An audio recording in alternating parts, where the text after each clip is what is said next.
Bonjour Alexia, comment ça va? Très bien, merci.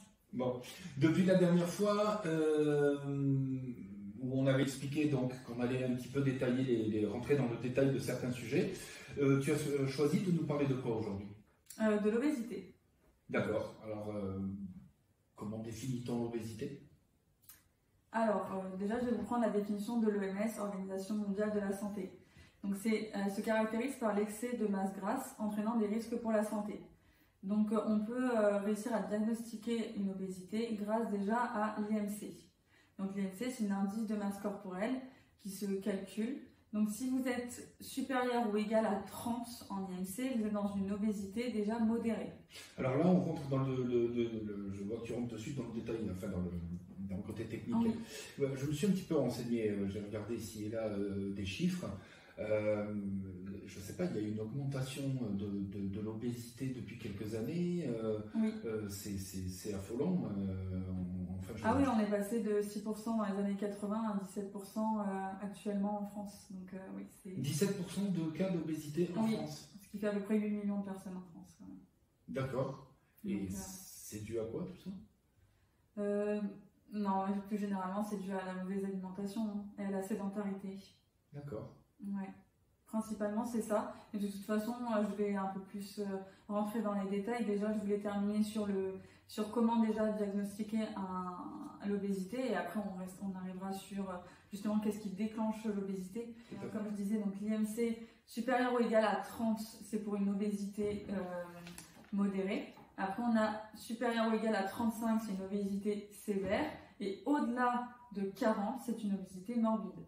Donc là, ça permet justement de diagnostiquer l'obésité. Nous avons aussi le tour de taille qui peut être intéressant aussi.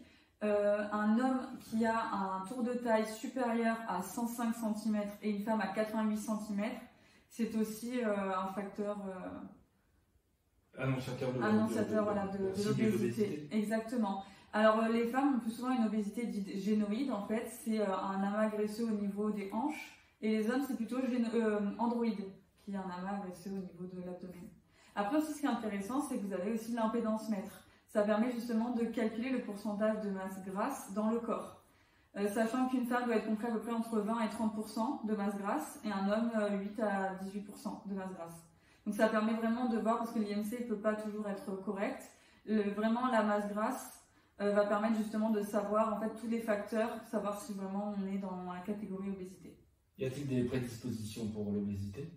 Oui, bien sûr, nous avons en tout premier lieu le déséquilibre alimentaire, qui est le plus courant.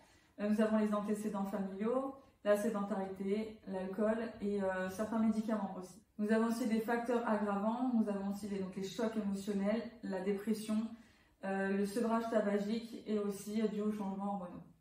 D'accord, donc il y a un lien quand même avec un aspect un petit peu psychologique de la chose. Exactement, oui, même le stress, il y a beaucoup de choses en fait qui nous font rentrer dans les troubles du comportement alimentaire, on a des pulsions alimentaires et souvent c'est comme ça qu'on prend du poids, donc c'est souvent psychologique pour le coup. D'accord.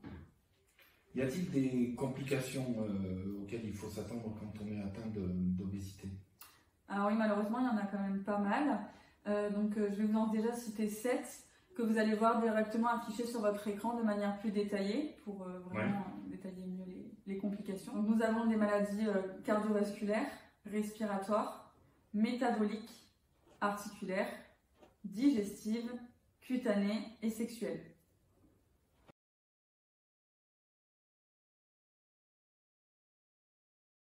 Oui, donc en fait, on voyait tout à l'heure quel pouvait être l'aspect psychologique qui pouvait engendrer l'obésité, oui. Mais l'obésité peut avoir également une répercussion psychologique sur la personne qui vit l'obésité. Bien sûr, surtout que souvent il y a une perte d'autonomie et ce qui va aussi engendrer des problèmes psychologiques comme le repli sur soi, l'isolement ou même l'image du corps, le plus souvent. Oui, donc une sorte de perte de confiance totale en soi. Exactement. Ok, Alexia, on a bien compris quels étaient les facteurs déclencheurs de l'obésité. Et la malbouffe dans tout ça? Alors la malbouffe fait partie principalement du déséquilibre alimentaire pour le coup. Ouais. Depuis les années 80 à peu près, on a vu se démocratiser surtout les fast-foods et on a pu remarquer une hausse de l'obésité à cette période-là en plus. D'accord. Hausse de l'obésité et hausse du diabète aussi, non? Oui, le diabète est une complication justement de l'obésité, c'est une complication métabolique. On va parler dans une prochaine vidéo. Oui, d'accord, avec plaisir. J'ai lu il y a quelque temps que certains pays défavorisés voyaient quand même l'implantation de beaucoup de fast-food. Oui. C'est pas un petit peu paradoxal? Justement, dans ces pays-là, on peut remarquer une hausse de l'obésité vu que la malbouffe coûte moins cher qu'une alimentation saine. Ouais. Oui, puis donc la société autour n'est pas forcément toujours adaptée au cas d'obésité. Je pense notamment les gens qui doivent prendre les transports en commun, les gens qui, suite à une obésité, enfin par rapport à une obésité morbide, ne peuvent pas prendre l'avion, par exemple.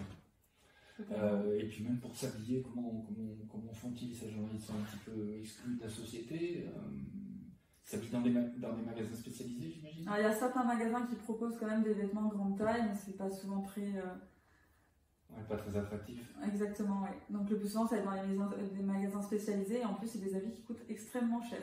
Donc c'est hyper compliqué, ouais. De bien s'habiller en ayant une grande taille, le plus souvent, c'est des habits qui sont quand même assez coûteux. Ouais. Donc là, en fait, ils sont un petit peu marginalisés de la société. Oui, malheureusement, la société, je pense, ne les met pas assez en avant, elle ne les représente pas assez. Oui. Et c'est ça qui fait qu'il y a un certain repli sur soi. Je pense aussi, oui. Le regard des autres aussi sur soi, c'est compliqué quand même. Oui, bien sûr. Comment pallier à l'obésité? Alors, comme pour toute maladie, il faut obligatoirement avoir une alimentation saine, équilibrée, sans grignotage, éviter l'alcool, éviter la sédentarité et avoir une activité physique, c'est le plus important. Comme pour tout, il faut vraiment avoir un mode de vie sain et une bonne hygiène de vie. Et ne pas hésiter à consulter une diététicienne, bien entendu. Alexia, merci beaucoup pour cette nouvelle interview. À très bientôt sur notre chaîne YouTube. Merci beaucoup, au revoir.